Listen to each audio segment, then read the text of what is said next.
거의 비슷합니다. 저당권. 저당권이 어렵잖아요. 가담법도 좀 어려워요. 자, 딱 별 3개 왕별만 막 죽으라고 하는 거예요. 가담법은 먼저 적용 범위 오른쪽 189페이지. 자, 항상 갑을 을이 3억을 빌려줍니다. 그러면 을은 채권자, 갑은 돈 갚아야 할 채무자. 자, 돈을 빌려주면서 채권자 을이 저당권을 받는 게 아니라 이렇게 얘기해요. 갑, 너 말이야, 내가 빌려준 3억 갚지 않으면 네 땅 있지? 그거 나한테 소유권 넘기는 거야. 이게 대물변제 예약이라고요. 대물변제, 물건으로 갚아라. 그래서 채무자가 채무를 이행하지 못하면 소유권을 먹어버려요. 문제는 이 땅값이, 부동산 가격이 지가 빌려준 돈보다 세단 얘기지. 그래서 3억 빌려주고 5억 꿀 거. 사채업자가 이런 식으로 채무자에 대해서 많이 뺏어갔습니다. 그래서 80년대 무시무시한 전두환이가 사채업자 때려잡아! 그래서 나온 법이 가담법이에요. 그래서 폭리 사채업자 때려잡기 법이요. 그래서 앞으로는 5억 다 먹으면 안 되고 5 빼기 3 부동산 가격에서 지 받을 돈 3억을 뺀 차액을 청산금으로서 줘라. 그러면서 소유권 먹어라. 이게 가등기 담보법이 나온 거예요. 그래서 소유권을 뺏기 위해서 먼저 가등기를 박아놓죠. 그러니까 나중에 본등기를 박아서 소유권을 먹어버리죠. 자, 이게 가등기 담보예요. 가등기 박으면 가등기 담보. 을이 소유권 이전 등기를 박으면 무슨 담보? 양도 담보예요. 그래서 가등기 담보하고 양도 담보는 채권자 을이 무슨 등기를 박았느냐 차이예요. 가등기 박으면 가등기 담보, 소유권 등기 박으면 양도 담보. 양도 담보권자 이놈은 소유권 등기는 돼 있지만 이놈은 절대 소유자도 아니다. 소유자 아니에요. 나중에 청산 절차 완료하고 그때 소유권 취득하는 거지. 아직은 담보 물권자예요. 그러니까 가등기 담보권자, 양도 담보권자는 담보 물권자다. 저당권자와 거의 똑같은. 자, 그래서 가담법은 사채업자가 타겟이기 때문에 소비대차 채권, 대여금 채권에만 가담법은 적동되는 거예요. 그게 동그라미 2번이죠. 그래서 기억, 매매 대금, 공사 대금 채권 담보 가등기 박았다고 해서 이 가담법이 작동되지 않아요. 이거 되게 잘 나와요. 매매 대금, 공사 대금 채권 담보를 해 가등기 박았다. 가담법 작동 안 됩니다. 그 얘기는 청산금 안 줘도 된다는 얘기예요. 그런 거 몰라도 돼. 아무튼 대금 채권에는 작동되지 않는다. 엄청 나와요. 작년에도 나왔죠. 그전에도 한 이거 5번 나왔어요. 자, 물건으로 갚아야 된다는 대물변제 예약 등 재산권 이전 약정이 있어라. 자, 이제 4번 기억이 별 3개였죠. 예약 당시 이 부동산 가격은 지 받을 돈 채권액을 초과해야 돼요. 그때 가담법은 작동돼요. 왜? 지가 빌려준 돈보다 부동산 가격이 높죠? 이때 폭리가 발생하니까 초과해야 가담법은 작동되는 거예요. 따라서 반대 상황 기억. 예약 당시 이 부동산 가격이 지 받을 돈 채권액에 미치지 못해요. 미달해요. 무슨 얘기예요? 갑의 부동산 가격이 예약 당시 2억이야. 그러면 지가 받을 돈은 3억인데 2억 뺏어서 이득이 없죠. 그래서 미달한 경우에는 작동되지 않는다. 자, 니는 뭐냐? 이 부동산에 선순위 저당권이 있는 경우 어떻게 초과 미달 여부를 결정하느냐? 부동산 가격에서 선순위 채권을 뺀 금액하고 받을 돈 채권액을 비교해서 초과 여부 결정한다. 자, 무슨 얘기냐? 이거 어려우면 버립니다. 하지 마세요. 어차피 너무 어려워서 이거 흘러가요. 자, 봐요. 얘 재산이 5억인데 얘가 3억 빌려줬어요. 그런데 선순위 A라는 저당권자가 있어요. 그런데 얘가 2억을 만약에 빌려줬다고 해봐. 그러면 얘가 나중에 청산금 원래는 5 빼기 3 주고 해도 선순위자는 경매로 날려버립니다. 이게 선순위 얘를 이겨요. 그러면 부동산 가격이 원래는 5 빼기 3인데 결국 2억은 을이 A한테 지는 거예요. 2억은 이 5억 땅값에서 경매로 날아가던 선순위가 먼저 가져가. 결국 선순위 채권액은 을이 가져올 수 있는 그 재산권에 속하지가 않아요. 그러면 초과 여부를 어떻게 결정하냐? 이 부동산 가격은 아니다. 3억 해야겠다. 5 빼기 3억을 한 결국 2억이란 얘기예요. 3억은 을이 가져올 수가 없어요. 선순위가 3억 채가니까. 그러면 원래는 부동산가가 5 빼기 3 해서 지금 빼기가 아니구나. 5억이 초과 여부인데 이것은 못 가져오는 A 채권 3억을 뺀 2억하고 3억하고 비교해란 얘기예요. 원래는 5억이니까 3억 초과하죠. 그런데 선순위가 있으면 이 선순위는 을이 채권액은 뺏기기 때문에 이 부동산 가격 5억이 아니라 5 빼기 3 실제는 2억이라는 얘기예요. 그러면 선순위 채권을 뺀 금액하고 이렇게 비교해서 초과 요금을 결정하라는 얘기예요. 결국 선순위가 있으면 자 다시 한번 이제 읽어보면 이해가 될 거예요. 이 부동산에 선순위 저당권이 있다면 초과 여부를 어떻게 결정하느냐.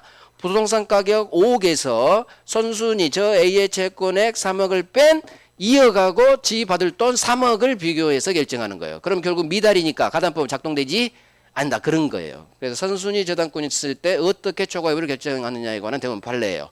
선순위를 뺀 금액하고 내 채권액하고 비교한다. 하실 분 많으세요. 어려워요. 자, 5번. 등기 등록되는 물건에만 가담법은 작동됩니다. 등기된 임목, 등록, 자동차 다 됩니다. 따라서 기억. 등기 등록이 안 되는 놈들 대표 동산 안 됩니다. 가담법 작동되지 않습니다. 그래서 등기 가등기 박아야 되니까 가등록. 우리 시험에 고려청자가 나온 적이 있어요. 고려청자는 등기 등록이 안 되겠죠. 그래서 가담법 적용되지 않는다 이런 게 나와요. 목적문을 댈 수 없다. 그래서 이 적용법에서 가장 중요한 게 매매대금, 공사대금 안 돼. 대금 채권은 안 돼. 그 다음에 미달 안 돼. 그래서 항상 나중에 정리하실 때는 반드시 노란색만 하시는 거예요. 노란색 달달달달. 매매대금, 공사대금 안 돼. 초과해야 되니까 미달했다고 안 돼. 이 두 개만 정확히 알면 정답을 골라요. 나머지는 흘러가. 자, 이제 가등기 담보권의 설정 및 효력. 자, 1번, 2번. 가등기 담보권은 저당권 성질과 똑같습니다. 그래서 저당권에서 인정한 4가지 부정성, 수반성, 불가분성, 물상대의성 모두 인정돼요. 자, 저당권으로 풀어버리면 돼요. 기억, 가등기 담보권은 주인인 피담보채권과 분리해서 혼자만 양도하지 못한다. 쉽죠. 분리 나오면 안 되겠지. 자, 니은 가등기 담보권자는 담보자분이 건물이 불타서 날아갑니다. 왼쪽 놈 설정자가 보험 들어나서 보험금을 받네요. 여기에 역시 저당권자 똑같이 물상대위할 수 있다. 가등기 담보권은 저당권으로 풀면 돼요. 다 할 수 있다. 자, 3번 별 3개 하시고 부동산을 채권 담보 목적으로 양도한 경우 무슨 말일까요? 채권 담보 목적으로 부동산을 양도했대요. 이게 양도 담보예요. 응? 채권 담보 목적 양도 뜨면 무슨 담보? 양도 담보예요. 저 을한테 소유권 이전 등기 담보 목적으로 넘겨줬다는 얘기예요. 자, 양도 담보 지문이고 가등기 담보든 양도 담보든 이 목적물 사용은 누가 해요? 왼쪽 놈이 합니다. 저당권자도 사용하지 않죠? 점유하지 않죠? 가등기 담보권, 양도 담보권자도 사용하잖아요. 자, 봐요. 이거 저당권은 똑같아요. 얘는 등기만 박는 거예요. 은행도 저당권 설정 등기만 박죠. 얘도 가등기 소유권 등기만 박는 거지. 여전히 채무자 갑이 이제 채무자가 왼쪽 설정자가 되는 거예요. 이놈이 여전히 점유하면서 사용하는 거예요. 그 말이에요. 그래서 저당권하고 똑같이 이해하면 돼요. 얘들은 등기만 박지 사용하지 않는다. 그 사용권은 누구한테 있다? 왼쪽 놈 설정자에게 있다 하면 맞는 지문이에요. 하지만 넘겨봐요. 하지만 4번 별 3개. 하지만 4번 저 갑이 돈을 갚지 못해서 을이 가등기 담보권 실행합니다. 그래서 법이 정한 청산 절차 거쳐서 청산 절차가 종료됐대요. 이 말이 중요하죠. 청산 절차가 종료된 후라면 청산 절차 종료는 대부분 이제 청산금 지급하면 종료되거든요. 그러면 청산금이 들어왔죠. 그러면 과실을 오른쪽으로 보내라. 따라서 청산 절차가 종료된 후라면 과실은 오른쪽으로 보내라. 오른쪽이 누구예요? 채권자에게 귀속. 그래서 항상 돈이 왼쪽에 들어오면 과실을 오른쪽으로 보내라. 어디서 들은 것 같아요?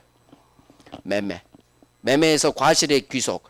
인도 전에는 매도인 왼쪽 놈. 하지만 넘겨주기 인도 전이라도 대금이 완제 돈이 들어오면 과실 오른쪽 매수인에게 보내라. 귀속. 그거하고 똑같아요. 청산 절차가 종료됐다는 얘기는 왼쪽 갑한테 청산금 2억이 들어왔다는 얘기예요. 돈이 왔죠? 그럼 과실 오른쪽 채권자로 보내라. 채권자에게 귀속. 그 매매 실력으로 풀면 돼요. 자, 오케이. 가등기 담보권 실행 갑니다. 가등기 담보권 실행. 우리 법은 가등기 담보권 실행 방법으로서 하나는 권리 취득 실행하고 또 하나는 경매 실행, 이 두 가지가 있어요. 그러면 을은 이 둘 중 아무나 선택해서 할 수 있다. 그래서 소유권 먹는 권리 취득할 수도 있고, 아니야 나는 소유권 안 먹을 거야, 나 경매 쳐서 그냥 배당 받아갈래 3억, 경매 칠 수도 있어요. 자, 기억이 왕별이라고 했어요. 이거 되게 잘 나와요. 가등기 담보권자는 소유권 취득할 수도 있고 경매 실행할 수도 있다. 선택권이 있어요. 이걸 어떻게 장난치는지 알아요? 가등기 담보권자는 저당권자와 유사하므로 경매에 의해서만 가능하다. X 소유권 취득도 가능하니까, 그죠? 이런 식으로 엄청. 또 가등기 담보권자는 경매 칠 수는 없다. X. 그러니까 여기 어긋나는 무수한 X 지문이 있어요. 둘 다 선택해서 마음대로 할 수 있다. 자, 두 가지 실행 방법 중 중요한 건 권리 취득 실행이에요. 권리 취득 실행. 권리 취득 실행. 자, 우리 법은 이 을이 소유권을 취득하는 이 실행할 것에 관해서 법 조문이 쫙 있어요. 그걸 우리가 공부하는 거예요. 그러니까 가담법은 판례보다 법 조문이 80%예요. 80%. 근데 문제는 그 법 조문이 좀 어려워요. 법 조문이. 그래서 이 법 조문을 지금부터 배울 거고, 가담법에서 가장 중요한 게 왼쪽, 지금부터 할 거 밑에 오른쪽 양가로 4번. 여기 두 개가 가장 중요해요. 왼쪽 반가리 뭐 통지사항이 있죠? 거기하고 오른쪽 4번 채무자 등의 말소 청구권이 있죠? 여기가 아주 지문 밭이에요. 그래서 여기다 이제 왕별을 막 박아버릴 거야, 제가. 자, 봐요. 우리 법은 가등기 담보권을 을이 실행할 때, 이제 돈 못 받았을 때 실행하겠죠? 그때 요렇게 해라라고 법이 딱 정해놔요. 첫 번째, 당신은 당신의 담보권을 실행한다는 사실 알려주세요. 이게 담보권 실행 통지예요. 통지해줘라. 그러면 통지할 때 뭘 알려주느냐? 이게 바로 통지사항이에요. 반가로. 뭘 알려줘야 되겠어요? 우리 법은 청산금이 얼마나 하는지 그거 알려주라고요. 그게 동그라미 1번이에요. 청산금 평가액을 통지 알려줘라. 그러면 자 봐요. 부동산 가격이 5억이고 지가 받을 돈이 3억이라면 청산금은 어떻게 계산하느냐? 5 빼기 3이겠죠? 부동산 가격에서 지 받을 돈 5 빼기 3. 그래서 청산금은 이 사안에서는 2억이 되는 거예요. 그래서 청산금 계산 방법은 부동산 가격 빼기 지 채권액이에요. 그게 기억이에요. 청산금은 담보권 실행 통지 당시 이 부동산 가격에서 지 받을 돈 채권액을 뺀 금액이다. 자, 문제는 자 니은입니다. 니은 왕별하시고 니은 이거 법 조문이에요. 법 조문인데 외워야 됩니다. 자, 설명도 들어봐요.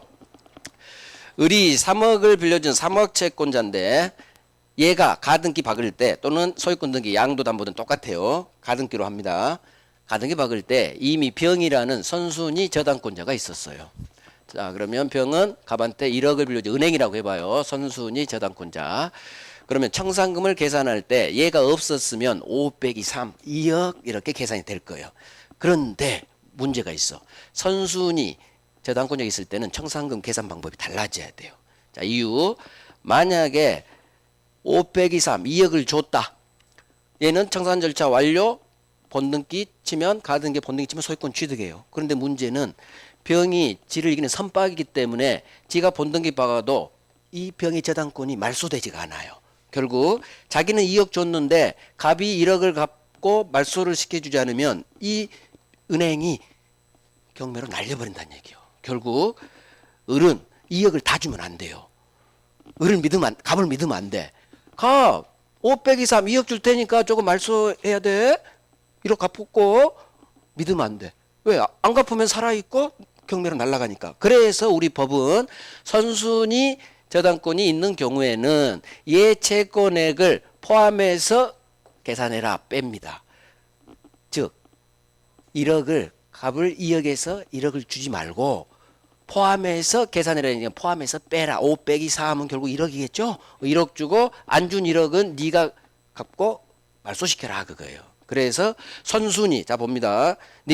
담보부동산에 선순위 담보권 저당권으로 이해해요. 선순위 저당권자가 있으면 뺄 위 채권액은 5 빼기 3 할 때 그 3억에 이 위 채권액에 선순위 저당권자의 채권액을 포함시켜 뺀다 그 말이에요. 포함시켜 뺀다. 기억하고 연결된 지문이에요. 그래서 5 빼기 4 해라. 1억은 주지 마라. 네가 챙겨놓고 이제 말소시켜버려라. 자, 하나 더. 선순위는 이렇게 잡아요. 포함해서 빼. 이 의미를 이해하셔야 돼. 포함해서 5 빼기 3만 하지 말고 선순위 1억 포함해서, 자, 포함했어요. 빼. 그 말이에요. 근데 문제는 선순위가 있고 을이 들어왔고 정이라는 2번 후순위 저당권자가 또 태어났다고 해봐요.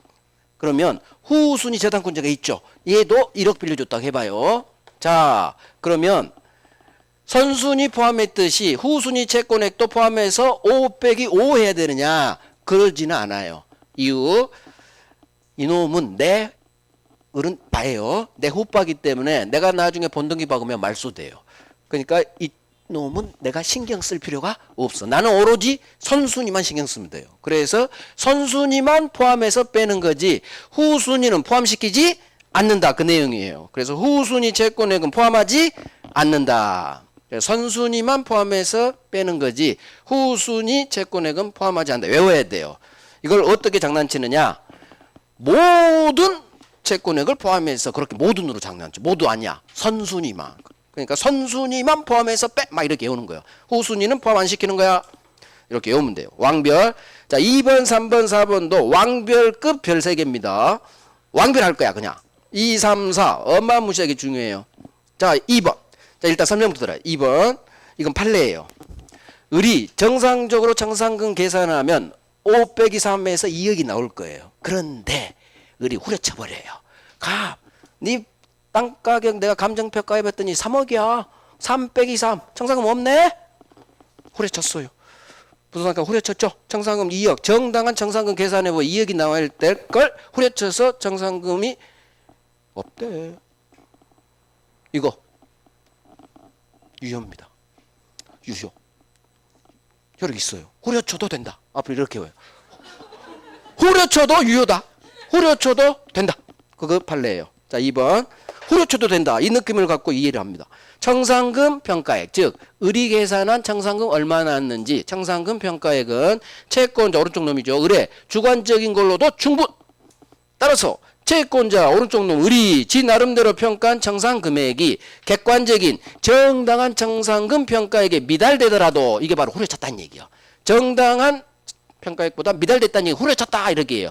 미달되다 후려쳤더라도 효력이 있다, 유효다 그 말이에요. 실행통지로서 효력이 있어요. 그래서 후려쳐도 된다, 효력이 있다.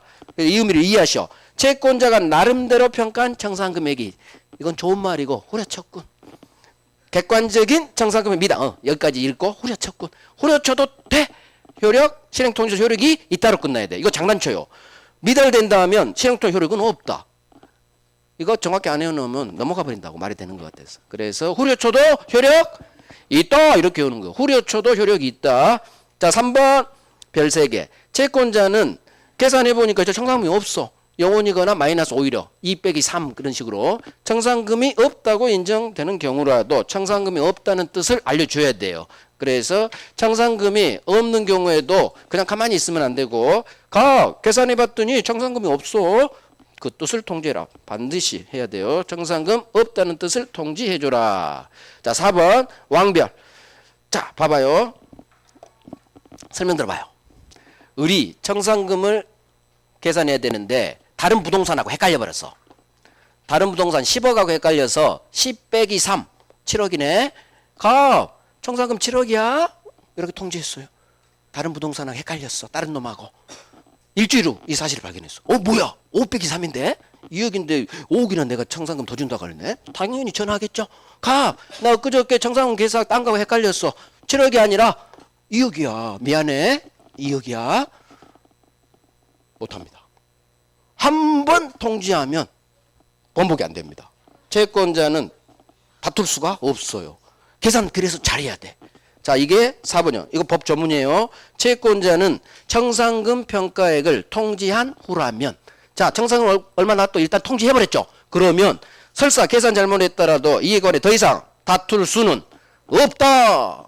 그래서 채권자는 한 번 통지하면 다툴 수 없다. 외워요. 그래서 3번, 4번 이건 할만해요. 청산금 없다, 없다는 뜻 통지해라. 외우시고 4번 채권자는 한 번 통지했다면 절대로 다툴 수 없다. 그래서 7억으로 잘못 계산하면 7억을 다 줘야 됩니다. 7억 준다고 했으니까. 그러니까 후려치는 거야. 이 법조문 때문에 후려쳐. 계산 삐끗해도 번복이 안 되잖아요. 그러니까 일단 후려쳐. 오히려 채무자를 위한다는 이 4번 법조문 때문에 후려치는 상황이 와버려요. 번복이 안 되니까 삐끗하면. 결국 채무자를 위한 4번이 법조문인데 결국은 후려치는 현실이 막 발생하는 거죠. 자, 그래서 1번의 니은, 2번, 3번, 4번 아주 중요합니다. 해마다 이 4개 중에서 한 지문은 뜨고요. 장난 계속 치고요. 정답 지문이에요. 정답 지문 반드시 알아야 돼. 자, 오른쪽 통지 시기 및 상대방. 여기서부터 이제 상대적으로 덜 중요하죠. 그럼 언제 실행 통지하느냐? 당연히 변제기 후겠죠. 변제 시점에 또 변제도 못했을 때 그때겠죠. 자, 2번 별 3개. 통지는 누구한테 하느냐? 통지 상대방. 채무자 갑한테 당연히 할 거고, 아버지 물상보증에 있으면 물상보증인한테도 할 거고, 혹시 나중에 소유권 취득한 3자, 3취득자가 있다면 이 3취득자한테도 해라. 그래서 채무자 등이라는 용어가 나오는 거예요. 가담법에서. 자, 이 세 놈한테 다 하는데 3번 만약 채무자 등 상대방 여러 명이면 이 놈들 세 놈 모두한테 편지 보내야 돼요. 따라서 세 놈 중 한 놈한테도 편지 빠뜨려 버렸다. 누락. 그러면 아예 통지 자체가 무효예요. 그래서 어렵지 않죠. 모두한테 해라. 한 놈이라도 빠졌어? 무효. 이렇게 훈련하고. 자, 통지한 후 도착한 후 2달이 지나야 돼요. 이게 청산 기간이에요. 자, 그러면 나 담보권 실행 통지합니다. 갑한테 편지가 도달한 후 2달. 이 2달은 채무자를 위한 시간이라겠어요. 지가 3억을 못 갚아서 을이 소유권 먹는다는 실행 통지가 들어왔죠. 그러면 소유권을 안 뺏기려면 갑은 달러 빚을 내서라도 3억 갚아야 돼요. 그 2달 안에. 이게 청산 기간이에요. 자, 이 2달 동안은 을은 가만히 기다려야 돼요. 청산금은 언제 주느냐? 이 2달이 지나도록 갑이 돈 못 갚았을 때 이때 청산금 지급하고 청산 절차가 종료되는 거예요. 2달 동안은 청산금 주면 안 되는 거예요. 그래서 이 2달 숫자 외워야 돼요. 2달 외우는 거예요. 가담법에서 청산 기간은 2달, 2개월, 2달 외워야 돼요. 숫자 외워. 특별법 숫자 나옵니다. 자, 소유권 취득 1번. 가등기 담보권자가 담보권 실행해서 소유권을 취득하려면 자, 여기죠. 청산기간 2달이 지난 후 청산금 이때 주는 거예요. 청산금 언제 준다? 청산기간 2달 전에 주면 안 되는 거예요. 2달이 지난 후 청산금 주고 그러면 을이 청산금 2억을 줬다고 해서 바로 소유권 취득할 수 있느냐? 아니에요. 가등기에 대한 본등기를 박아야 돼요. 여기까지 나와요. 청산금 지급하면 바로 소유권 취득한다. X. 청산금 지급하고 하나 더 해야 돼. 등기 박아야지. 가등기에 대한 본등기를 박아야 소유권 취득. 자, 어렵지 않아요. 자, 기억. 양도담보의 경우에는 채권자 오른쪽 놈 을은 청산기간 2달이 지난 후 청산금을 왼쪽 갑한테 지급합니다. 그럼 얘는 소유권 등기가 박혀 있죠? 그러니까 바로 지급한 그날 바로 소유권 취득. 하지만 가등기 박은 놈은 본등기 해야 소유권 취득. 2차예요. 양도담보는 봐요. 소유권 등기가 박혀 있기 때문에 청산금 지급하면 바로 소유권 취득. 안 중요하죠. 그 다음 2번 어렵잖아요. 그러면 청산금 2억 주고 갑은 소유권 넘겨주고 소유권 주고 청산금 주고 청산금 주고 소유권 주고 목적물 주고 서로 동시이행하는 게 공평히 맞아. 전세금 주고 목적물 주고 보증금 주고 목적물 주고 청산금 주고 목적물 주고 이게 동시항변권에 거기 있어요. 3번에. 기억인가? 그때는 안 했죠. 똑같죠? 돈하고 전세금 보증금 청산금 나오면 반대쪽 목적물이든 등기든 동시행 어렵지 않아? 자, 3번 기억 별 3개. 자, 이 법에서 정한 청산 절차를 거치지 않은 채 을이 가등기에 대한 본등기를 박았다. 모든 특별법은 강행 규정입니다. 따라서 법 위반, 강행법 위반 무효. 하지만 기억. 청산금을 안 줬어. 그런데도 본등기 박았지. 그러면 청산금 미지급이기 때문에 이 본등기는 방금 본 대로 무효입니다. 그런데 그 후 이놈이 청산금을 줍니다. 그 후 청산 절차를 마쳤다는 얘기는 청산금을 줬다는 얘기야. 그러면 이제는 실체관계 부합 유효 등기로 바뀝니다. 이거 실체관계 부합법이에요. 그대로 나오니까 청산금 미지급으로 본등기가 무효인 경우라도 그 후 청산 절차를 마쳤다면 이 단어가 뜨면 아하 그 후 청산금 줬구나. 아까 빨리 말했어. 실체관계 부합. 실체관계 부합하면 소수로 유효 등기 유효 훈련하는 거예요. 자 이제 4번 갑니다. 여기서 이제 왕별이 두 개가 떠요. 자 여기 이놈이 넘버원. 가담법에서 가장 많은 기출에 가장 많은 정답 지문. 이 두 개 왕별. 여기도 4번 났어. 4번. 왕별을 너무 남발하면 안 되니까 이것만 왕별, 이놈은 별 3개. 엄청 중요해요. 자 1번 기억 별 3개. 채무자는 채무자를 읽어요. 갑은 왼쪽 놈 갑은 자 청산기간 2달이 지난 후라도 아직 을로부터 청산금 2억을 실제 받을 때까지라면 언제든지 돈 갚고 말소 청구할 수 있다. 무슨 얘기냐? 청산기간 2달이 지났어요. 그런데 아직 을로부터 2억이 안 와. 그러면 청산금이 들어오기 전까지는 언제든지 돈 갚고 말소 청구할 수 있는 거예요. 따라서 기억 채무자는 갑은 왼쪽 갑은 만약 청산금을 을로부터 받았다면 저 받았죠. 그럼 소설가 이제는 안 돼요. 청산금이 이미 들어와 버리면 이제는 돈 갖고 말소 청구할 수는 없다. 자, 지문은 길지만 중심을 잡아야 돼요. 중심 잡고 있다 없다야. 자, 그러면 봐요. 청산기간 2달이 지난 후라도 채무자 갑은 언제든지 청산금이 실제 들어올 때까지라면 언제든지 돈 갖고 말소 청구할 수 있어요.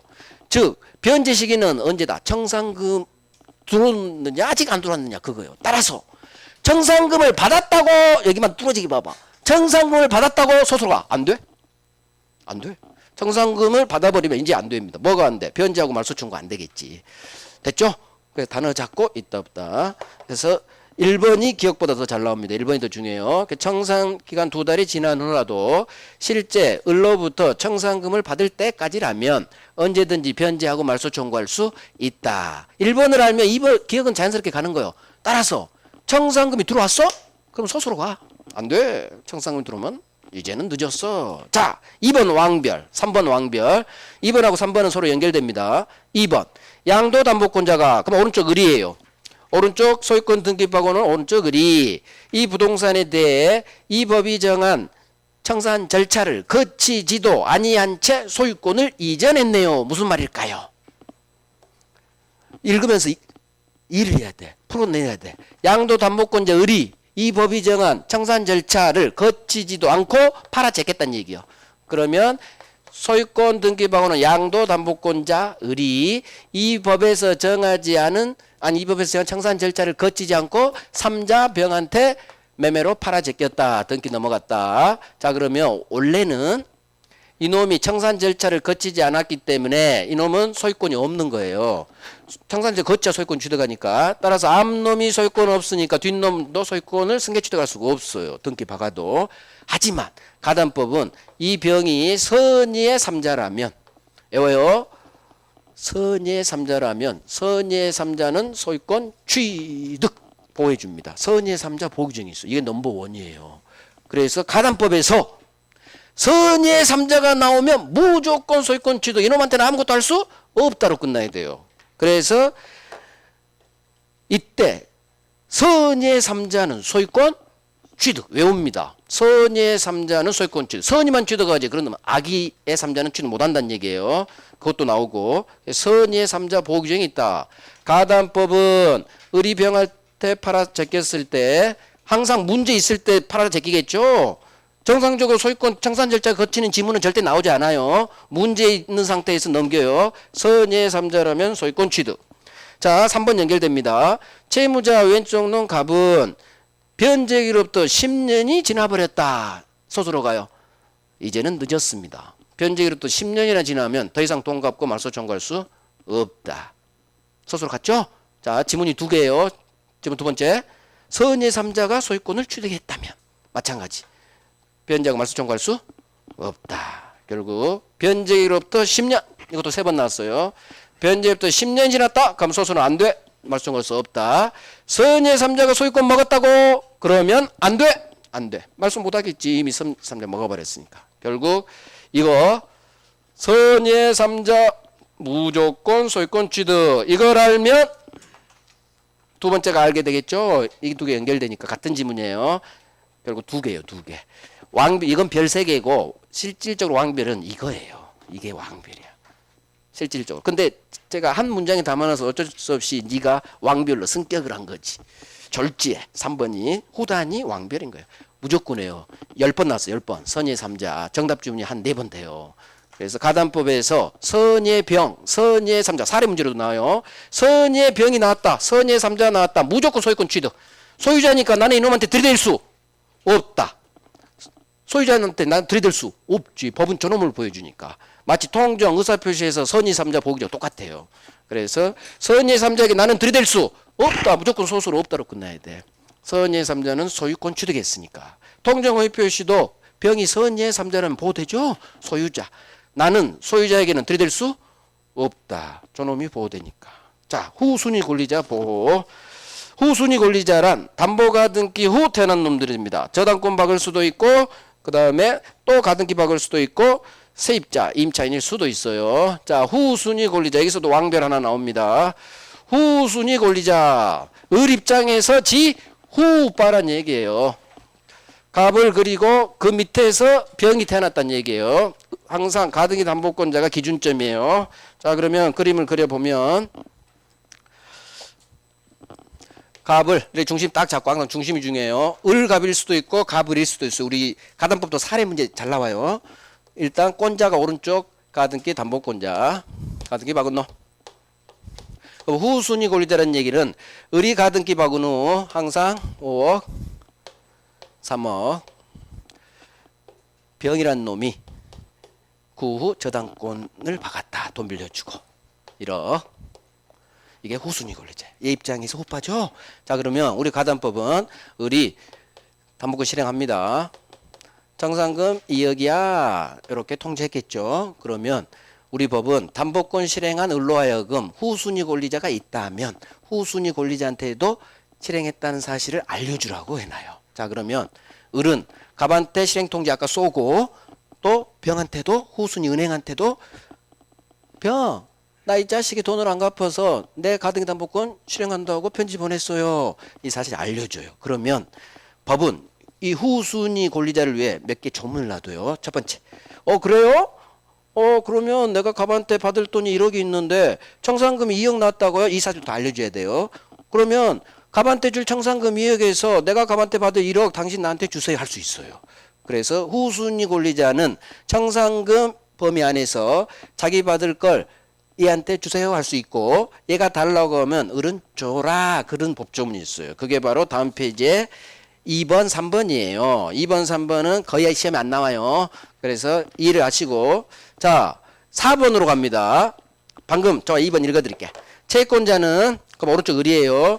채무자 왼쪽 놈 갑에게 실행통지 도달한 후 지체 없이 후순위가 있다면 후순위 병한테 통지했다는 사실 그 내용 도달 날짜를 알려줘라. 이런 게 외우지 말고 느낌만 가져요. 병한테도 연락해줘라. 그렇게 퉁치고 그러면 3번 후순위 권리자 여기서 병은 갑이 받을 청산금에 대해서 청산금 평가 범위 즉 2억 안에서 청산금 지급될 때까지 을한테 자기 권리 행사할 수 있다. 즉 을 내가 쟤한테 1억 받을 거 있거든 그거 나한테 줘 할 수 있다 그 말이고 그러면 채권자 오른쪽 을은 병 이와 같은 자기한테 주라는 요구가 있으면 병한테 청산금 중 1억을 얘한테 지급해라 그 말이에요. 이해됐죠?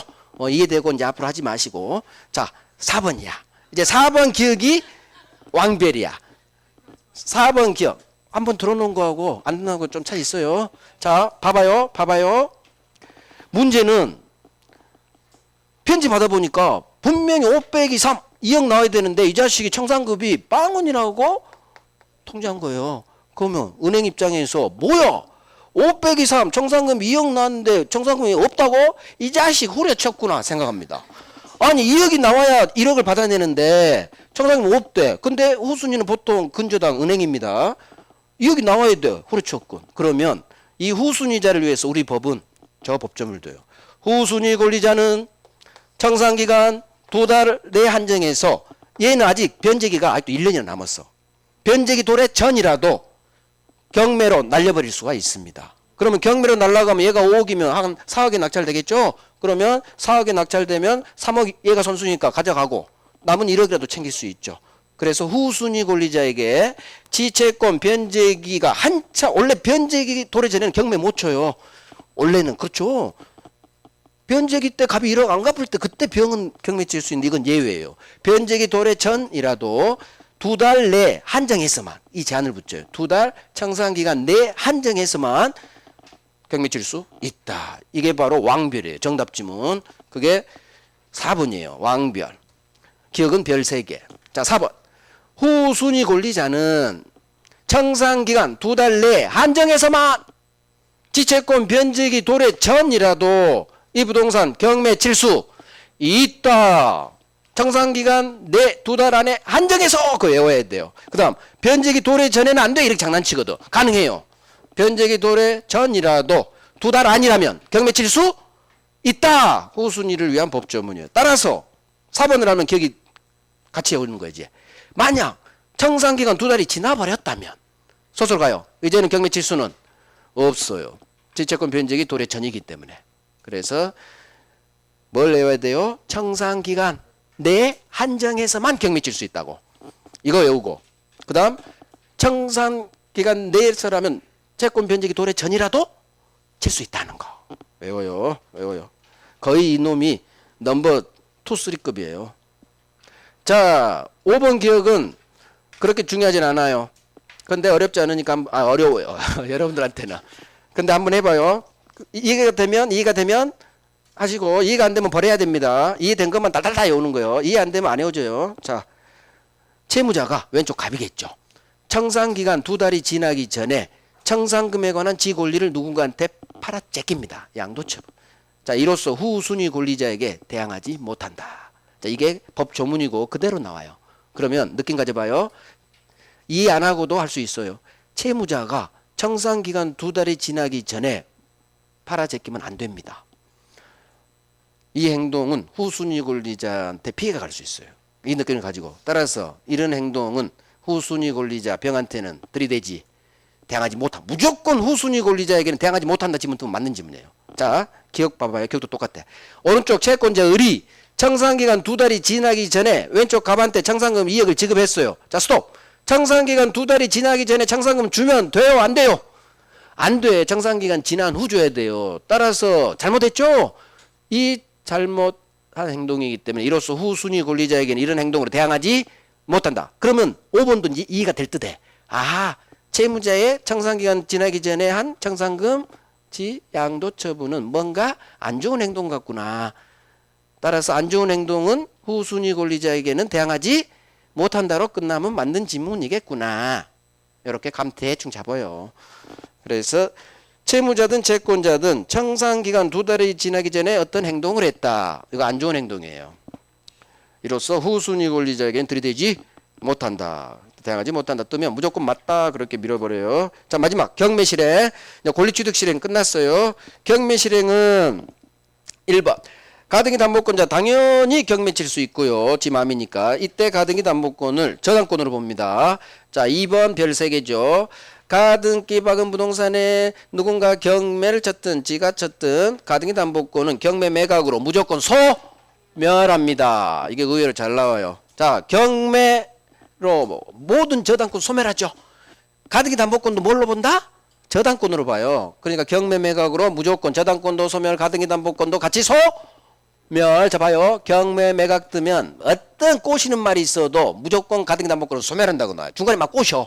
이런 경우는 소멸하지 않는다. 에이, 뭐가 무조건 소멸. 중심 잡고 무조건 소멸. 자, 하나 더. 이건 이해하면 돼요. 3번 봐봐요. 담보권 실행 통지했어. 그런데 2달 기다리고 있는 한 달쯤 지났는데 누군가 경매를 신청합니다. 그러면 내가 먼저 찜했죠. 권리취득 실행을. 한 달이나 지났어. 근데 누군가 제3자가 경매를 신청하면 나는 내 절차를 더 이상 진행 못합니다. 누군가 경매가 쳐서 경매가 되면 나는 이 경매 절차로 들어가야 돼요. 그래서 권리취득 실행 더 이상 할 수 없다. 그 내용이에요. 이것도 법 전문이에요. 3번 별 3개 합니다. 담보가등기 박은 부동산에 대해 자, 내가 청산 절차 개시했습니다. 근데 아직 완료되기 전에 누군가 제3자가 경매 신청합니다. 그럼 내가 먼저 진행하고 있는데 누군가 경매로 신청했다는 얘기. 경매가 개시됐죠? 그러면 나는 이 경매로 뛰어들어가야 돼. 이 말이 숨어져 있어요. 나는 경매 들어가서 배당받아야지 더 이상 가등기에 대한 본등기 청구할 수는 없는 거예요. 그래서 권리취득 실행은 중단되는 거예요. 그래서 누군가 경매 말이 뜨면 나는 더 이상 이제는 내 절차 진행할 수는 없다. 그렇게 이해하면 되죠. 저 경매로 들어가야 돼요. 오케이. 됐고요. 자, 마지막. 가장 어려운 거 갑니다. 저기 189페이지. 맨 마지막에 하려고. 189페이지 오른쪽 맨 밑에 봐봐요. 이거 하고 이제 가단법 끝내는 거예요. 대본 팔래요. 이놈이 여러분들한테 살짝 어려운데 또 하면 돼요. 자, 이놈이요. 이거 사례 문제 한 문제로 나와요. 사례 문제 한 문제로. 오른쪽 맨 밑에 기억이에요. 189페이지 오른쪽 3번에 기억 있죠? 거기 별 3개 하시고. 자, 봐요. 일단 읽어볼게요. 대본 팔래요. 오른쪽 가등기 담보권자 또는 양도 담보권자. 자, 양도 담보권자 사례이기 때문에 양도 담보권자로 읽어요. 양도 담보권자 오른쪽 글은 왼쪽 채무자 갑으로부터 목적물을 임차 사용하고 있는 임차인 병이라는 놈이 나옵니다. 자, 임차인에 관한 판례예요. 이 임차인에게 과연 오른쪽 글은 양도 담보권자 글은 넘겨 인도 청구할 수 있는지 없는지, 월세 내나 임료상당 부당이득 반환 청구할 수 있는지 없는지. 결론은 없다예요. 자, 봐요. 이제 이거 설명해 드릴게요. 자, 봐요. 아까 봤듯이 채무자 갑이 사용합니다. 아까 분명히 했죠? 거기 3번에 관한 대본 판례예요. 누가 사용권이 있다? 설정자. 왼쪽 놈이 사용하죠. 가등기 담보권자는 사용하지 않아요. 여기서는 양도 담보권자 판례예요. 소유권 등기박은. 주로는 우리 시험은 양도 담보권 나와요. 자, 그러면 채무자가 사용 권한이 있기 때문에 갑은 등기만 박아놓고 지가 여전히 사용합니다. 그러면 지가 살 수도 있고 세 줄 수도 있겠죠. 그래서 세를 줘요. 이게 임차인 병이 나와요. 그러면 양도담보권자든 가등기 담보권자든 갑한테 넘겨할 수는 없는 거예요. 그러면 얘가 사용 권한이 있으니까 임차인한테도 적법 임차인이죠. 사용 권한이 있는 채무자로부터 세 들어왔으니까. 자, 이놈이 적법 임차인이라는 걸 아세요. 적법 임차인이기 때문에 가등기 담보 양도 담보권자는 채무자로부터 세 들어간 임차인을 상대로 아무것도 할 수 없다로 끝나요. 아무것도 할 수 없어. 자, 봐요. 양도 담보권자는 을로부터 세 사는 자 임차인 판례요. 임차인 상대로 넘겨 할 수 없다. 지문 하나. 지문 둘. 월세 내나 할 수도 없다. 이유. 적법 임차인이에요. 채무자 사용 권한 있는 사람부터 세 들어왔으니까. 그래서 아무것도 할 수 없어. 하나. 한 장 넘겨요. 니은. 자, 니은. 별 3개. 니은 별 3개. 자, 하나 더 나옵니다. 단어가 뜹니다.